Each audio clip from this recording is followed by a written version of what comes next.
श्री स्वामी समर्थ. समर्थ म्हणतात की दुसऱ्याच्या अंगणात जर आनंदाची फुलं टाकली की आपल्याही अंगणात आनंदाची फुलं पडणार आहेत.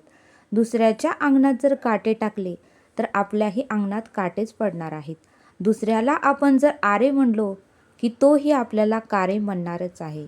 समोरच्याच्या तोंडाला काळं फासण्यापूर्वी आपले हातही अगोदर काळे करून घ्यावेच लागणार आहेत. दुसऱ्याकडे एक बोट केलं की आपल्याकडेही 4 बोट होणारच आहे. म्हणून समर्थ म्हणतात की ज्या स्पीडने आपण भिंतीवर बॉल टाकणार आहे त्या स्पीडने तो बॉल परत आपल्याकडेच येणार आहे. म्हणून समर्थ म्हणतात जे आपण दुसऱ्याला देऊ ते परत आपल्याला परत मिळणारच आहे. म्हणून समर्थ म्हणतात की दुसऱ्याला चांगलं देण्याचा प्रयत्न करा. दुसऱ्याला आनंद, सुख, शांती, समाधान देण्याचा प्रयत्न करा. म्हणजे आपल्याही आयुष्यात सुख, शांती आणि समाधान येईल. दुसऱ्याला नेहमी आनंद देण्याचा प्रयत्न करा.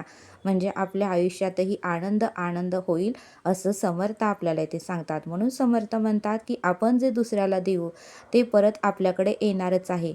मग चांगलं दिलं तर चांगलं येणार आहे, वाईट दिलं तर वाईट येणार आहे. म्हणून समर्थ म्हणतात की दुसऱ्याला काय द्यायचं हे आपण ठरवायचं.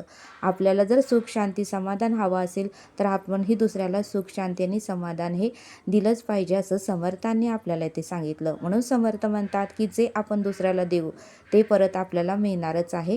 म्हणून चांगलं देण्याचा प्रयत्न करा.